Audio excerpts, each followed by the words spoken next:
Você provavelmente já usou uma maquininha Stone. Numa padaria, num food truck, numa barraca da feira, a maquininha verde virou sinônimo de pagamento no Brasil. Assim como a Xerox virou sinônimo de impressora. E tem empresas que conseguem construir uma marca assim em apenas 10 anos de existência. O problema é que a marca não é só apenas vantagem competitiva. Marca também reconhecimento. No mercado de maquininhas, qualquer concorrente com margem financeira para subsidiar a taxa consegue colocar um dispositivo na mão do lojista em 48 horas. A Stone sabe disso, o mercado sabe disso, e é por isso que a ação da empresa acumula uma queda de mais de 56% desde o IPO em 2018. Só em 2026 já caiu mais de 8%. Tem gente olhando para essa queda e vendo oportunidade. Tem gente olhando e vendo uma armadilha. Hoje eu vou te mostrar por que essa distinção importa e por que os números do quarto trimestre de 2025, apesar de bons, não respondem à pergunta mais difícil sobre essa empresa. Para entender onde a Stone está hoje, você precisa primeiro entender de onde ela veio, porque a trajetória dessa empresa é um dos casos mais didáticos da bolsa sobre como uma empresa pode construir algo brilhante e tomar uma decisão errada no momento certo, e passar anos pagando essa conta. A Stone nasce em 2012, não em 2014, como muita gente pensa. 2 anos antes do primeiro pagamento ser processado, ela já existia como projeto, como cultura, como uma ideia. O escritório era pequeno, ficava na Rua da Quintanda, no centro do Rio de Janeiro. E o contexto era perfeito para quem quisesse desafiar o sistema. O duopólio de Cielo e Rede no mercado de maquininhas tinha acabado de ser derrubado pelo Banco Central. Pela primeira vez em anos, havia espaço legal para novos players operarem. A Stone entrou nesse espaço com uma proposta que parecia simples: atendimento humanizado, menos burocracia, preço justo para o pequeno e médio negócio. Na prática, executar isso era tudo menos simples. Em 2013, a empresa conquistou a licença de adquirência da Visa e da Mastercard. Isso foi o ponto de virada real. Sem essa licença, a Stone era só uma ideia no escritório. Com ela, virou uma operação legítima no coração do sistema de pagamentos brasileiro. Ao mesmo ano, a PagErmi foi incorporada ao ecossistema, uma fintech focada em pequenos negócios e startups, com DNA digital desde o começo. A Stone já nascia com uma lógica de ecossistema, não de produto único. 2 anos depois de existir como projeto, a Stone processou a sua primeira transação.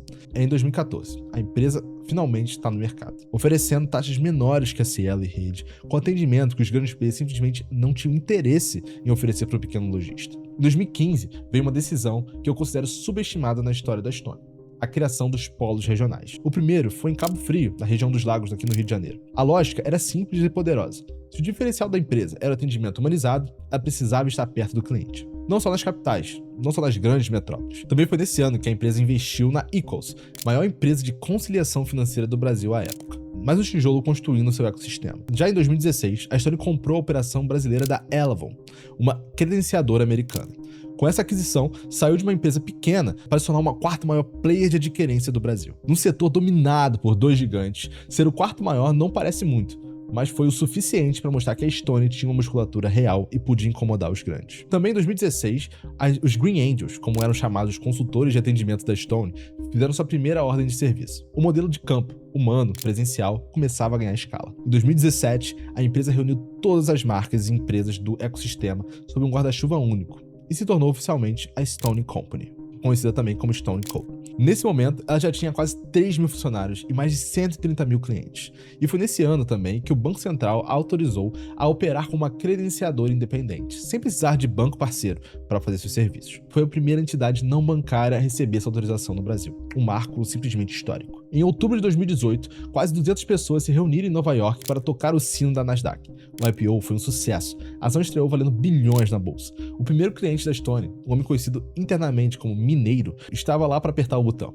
A empresa tinha 200 mil clientes, cerca de 5% do mercado de adquirência brasileiro e uma narrativa de crescimento que o mercado americano adorou. Fintech brasileira, focada no empreendedor de baixo ticket, com modelo de distribuição local. Era uma história nova, num setor que o mercado já conhecia. Em 2019, a Stone lançou a Conta Stone. Deu o primeiro passo para se tornar um banco digital do empreendedor.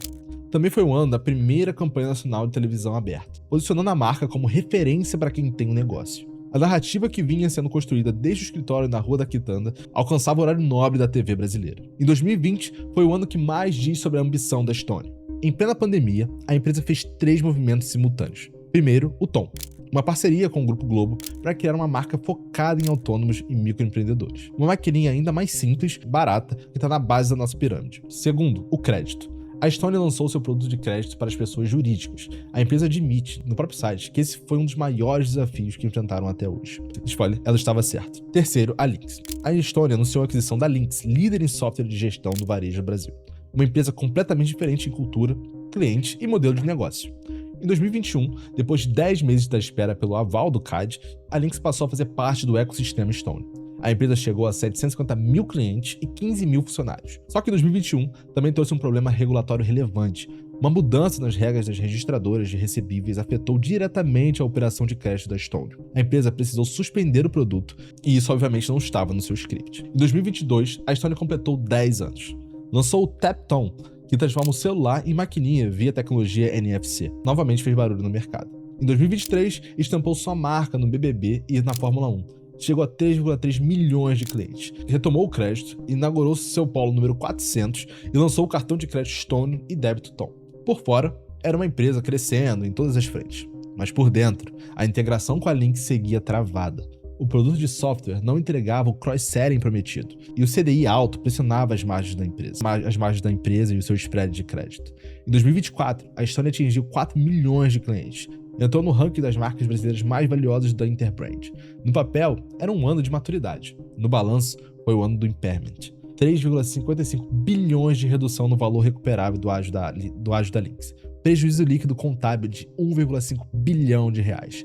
O reconhecimento formal de que a maior aposta da empresa não entregou o que prometia. No início de 2026 desse ano, a Stone vendeu a Lynx para a TOTS por mais de 3 bilhões de reais.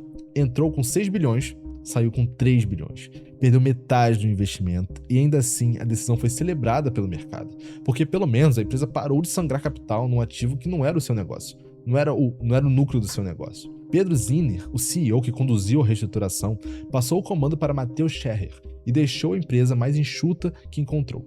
A ação, que caiu mais de 80% do pico histórico, recuperou parte do caminho.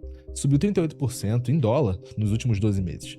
Mas ainda acumula queda de mais de 56% para quem comprou a empresa lá no IPO.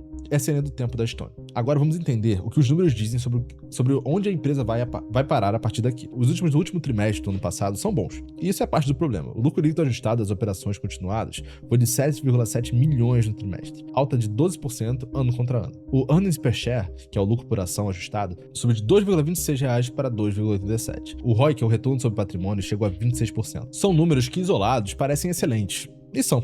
O problema é que eles chegam depois de anos de destruição de valor, e o mercado tem memória.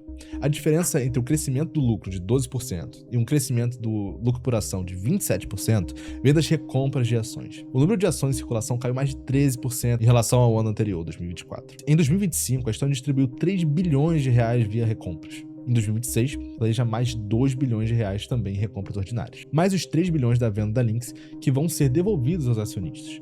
Mais de 5 bilhões de distribuição de capital num único ano. A recompra de ação é uma ferramenta legítima de geração de valor. Ela não cria negócio, ela distribui o que já existe. Quando a maior tese de uma empresa é vamos devolver o dinheiro porque não sabemos onde investir melhor, isso precisa ser lido com atenção, em especial numa empresa que o foca é o crescimento. Aqui está o nó da tese. No segmento de pagamentos para pequenas e médias empresas, a Stone compete com o Mercado Pago, PagSeguro, Cielo, a própria rede e com os bancos digitais que oferecem maquininha gratuita como isca para abertura de conta. A diferenciação por preço é efêmera. A diferenciação por atendimento é cara de manter em escala. Ou seja, quanto maior ela fica, mais caro é também para manter. O banking ajuda a criar algum lock-in, a prender o cliente ali. Os depósitos de varejo cresceram 32% e chegaram a uma média diária de 9,5 bilhões de reais. Isso reduz o custo de captação e cria alguma dependência do cliente na empresa.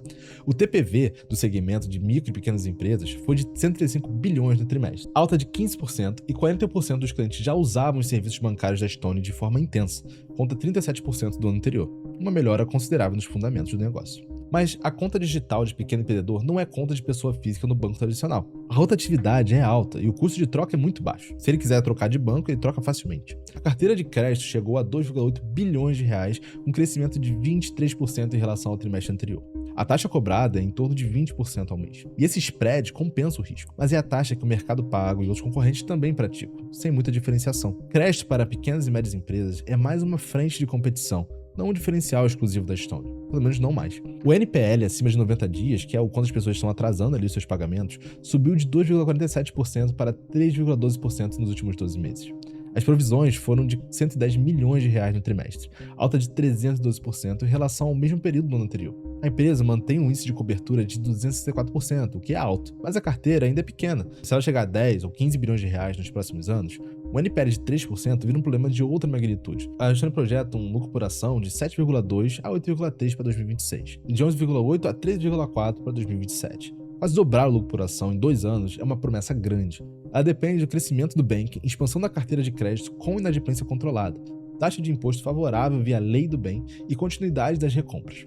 São muitas variáveis alinhadas ao mesmo tempo num cenário de CDI perto de 15% e a competição que não para de crescer. Se você quer saber como a Varo está posicionada em empresas de crescimento e fintechs e quais os critérios que a gente usa aqui na Research para entrar ou ficar de fora de uma tese como essa, acesse a carteira recomendada da Varo. O link está aqui na descrição. Lá você acompanha o posicionamento completo da tese, com preço-alvo e alertas em tempo real. A Stone começou no escritório pequeno na Rua da Quintanda, em 2012, desafiando 2 gigantes com uma maquininha verde e uma cultura de atendimento, quando ninguém no setor levava isso a sério. Em 2018, tocou o sino da Nasdaq, com o primeiro cliente da empresa ao lado dela. Em 2023, estampou a marca da Fórmula 1. Em 2024, registrou um prejuízo bilionário. Em 2026, vendeu pela metade do preço que tinha comprado como grande aposta estratégica. Um grande furo ali da gestão. O resumo de 12 anos de história da Stone. A empresa que sobrou dessa jornada é mais enxuta, mais rentável, mais honesta sobre o que quer fazer. O ROI de 26%, banking crescendo, crédito retomando, mas com cautela, são sinais reais de recuperação. Mas o risco estrutural não desapareceu com a venda da Lynx. O mercado de maquininha não tem muros. Qualquer player com capital para entrar, subsidiar a taxa, pode roubar o seu cliente. A Stone conseguiu endereçar o problema da Lynx e resolvê-lo. O problema da barreira de entrada ela vai carregar pelo tempo que estiver nesse negócio. É estrutural do setor e provavelmente só tende a piorar. Se você está olhando para a Stone, olha com esse filtro.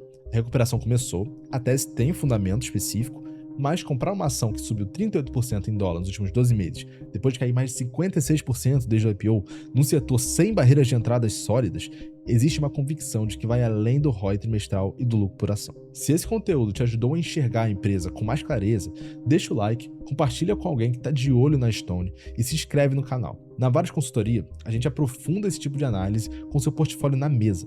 O link está aqui embaixo também. A gente se vê no próximo vídeo.